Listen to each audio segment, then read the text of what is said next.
the peaceful center of Barnwood construction. Steady, modest, and utterly sincere, Johnny Jett has been transforming discarded wood into artwork for years, captivating audiences with his artistry and charisma.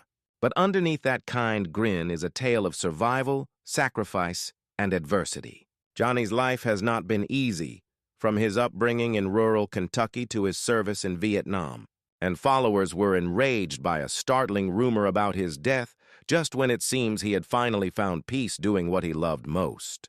Who is the individual who created the legend, then? And what was Johnny Jett's actual fate? Faith and family were the top priorities in the close-knit Methodist home where Johnny and his older brother, William Eugene Billy Jet, grew up. Growing up in rural Kentucky was straightforward but exciting. Johnny loved to explore, and he recalled a fourth-grade narrative from that time, how he would sneak off to the neighboring creek to swim or fish with his mates during recess. The principal quickly realized, and they had a few lectures as a result of those naive excursions. He stayed near to home and went to school in Godard and Flemingsburg. Billy, his older brother, joined the U.S. Army first and was deployed to Vietnam. Billy, who had personally witnessed the destruction caused by war, pleaded with his father to keep Johnny out of the military and encourage him to pursue further education. After high school, Johnny followed that advice and enrolled at Morehead State University. However, it didn't work out. With the exception of one class, arts and literature, he failed almost all of his classes, and later acknowledged that he had no understanding what the lecturers were talking about. He learned something about himself from that one triumph. A creative streak ran through him. After realizing this, he changed his course and enrolled in drafting vocational programs at Maysville Community College. He got his first work at the Cincinnati Milling Company in Ohio after finishing the program. He developed his drafting abilities for a year by devoting himself to board sketching and technical drawings. However, when he was inducted into the Army in 1969, his intentions took a significant turn. Johnny finished his basic training in Fort Dix, New Jersey, after 6 weeks. However, he was assigned to an engineering unit rather than being immediately deployed into combat. He was back at the drafting board there, applying the techniques he had studied in school. He was ultimately dispatched to Vietnam in 1971, 2 years later. He never had to shoot, but he was frequently shot at as he moved from one place to another. Those encounters had an impact. Johnny experienced a difficult moment while he was abroad. In Vietnam, recreational substances such as heroin and marijuana were widely available. It is easy to locate and difficult to avoid.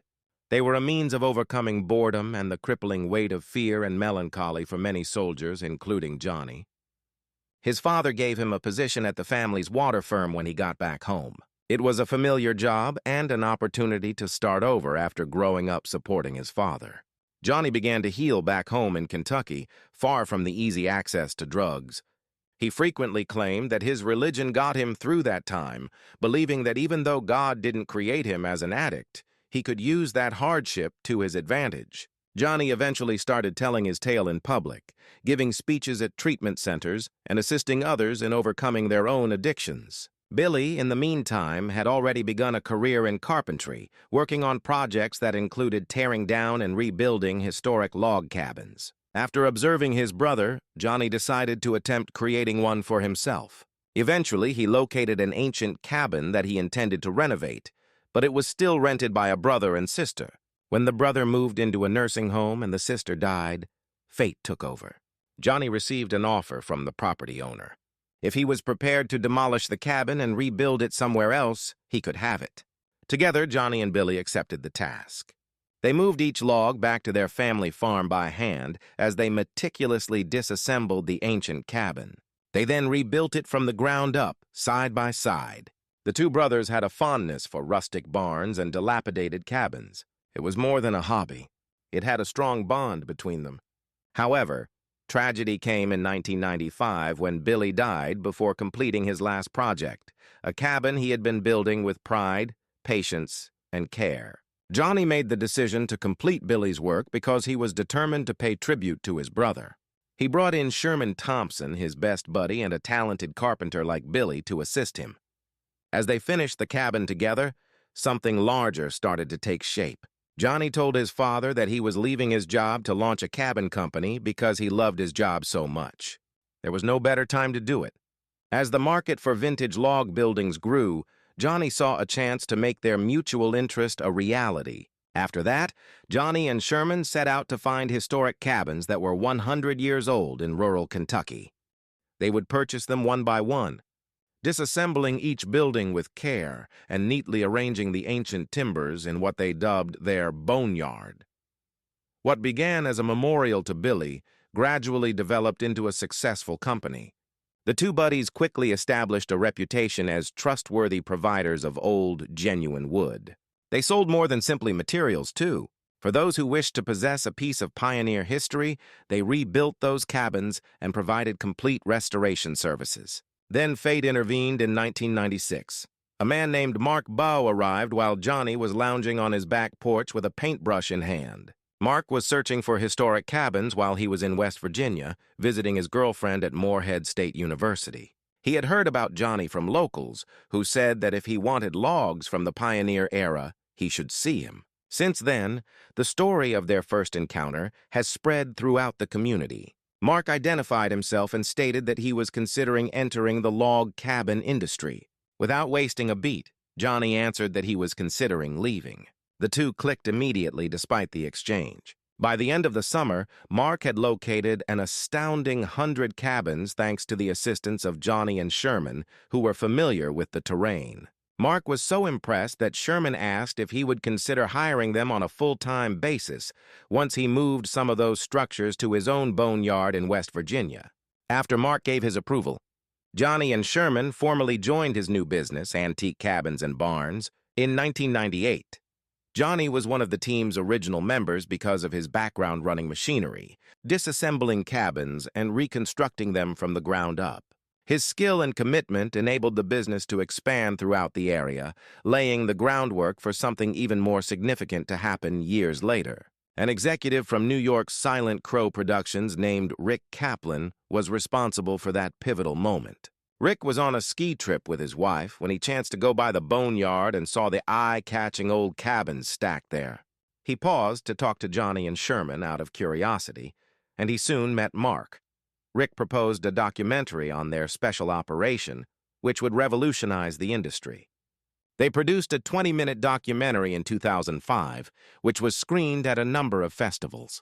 They submitted a pilot episode to many television networks because the feedback was so encouraging.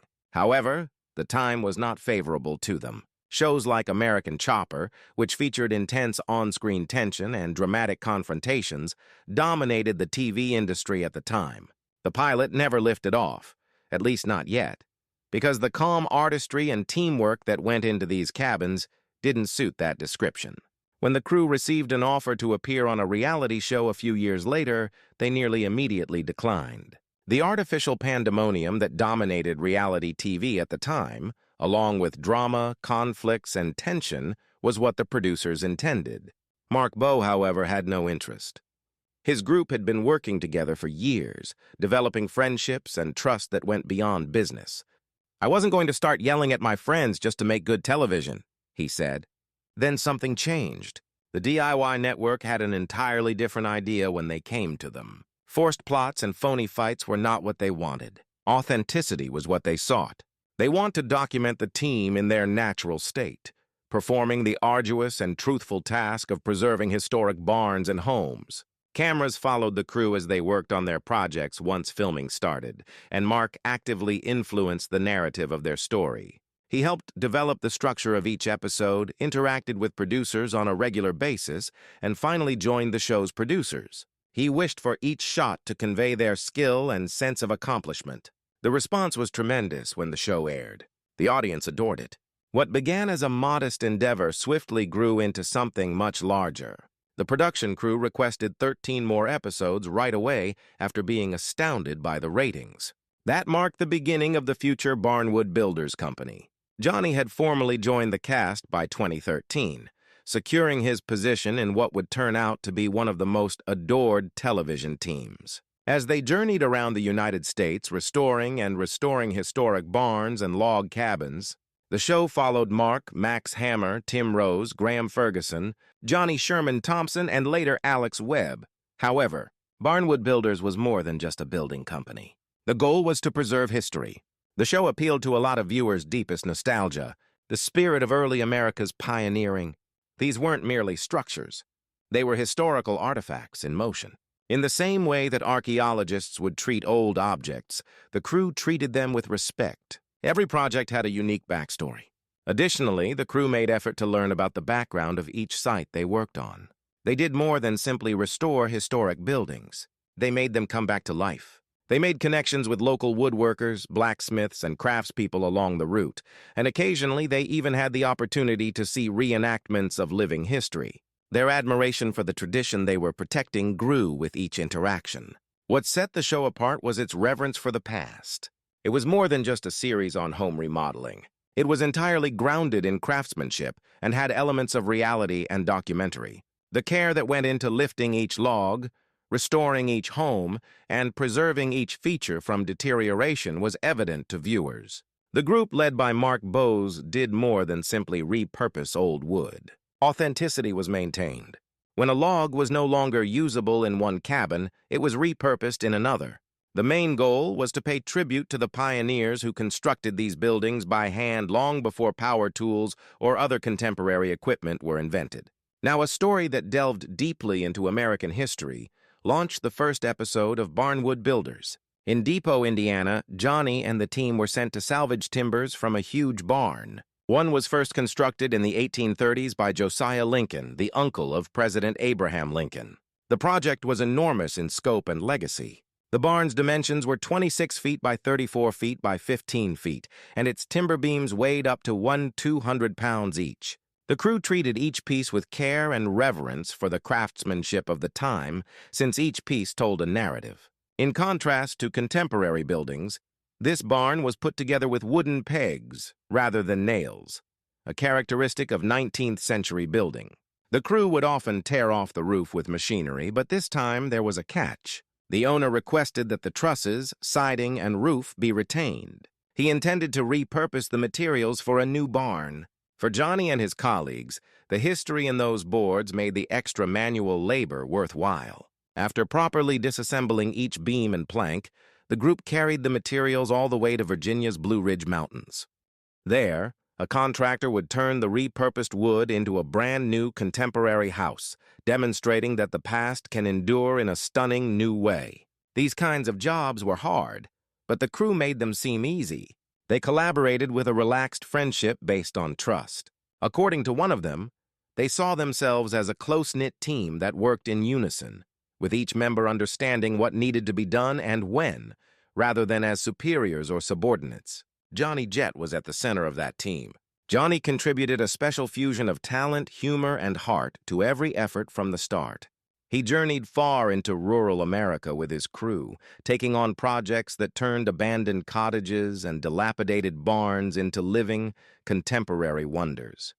When he climbed into the seat of a piece of huge machinery, his true magic sprang to life.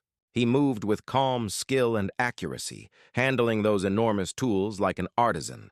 Despite being the team's eldest member, Johnny worked harder than everyone else. He moved with energy and purpose, whether he was pulling off sheets of metal or disassembling rafters. His creations demonstrated that, when done with purpose and reverence for the past, even devastation might be an artistic endeavor.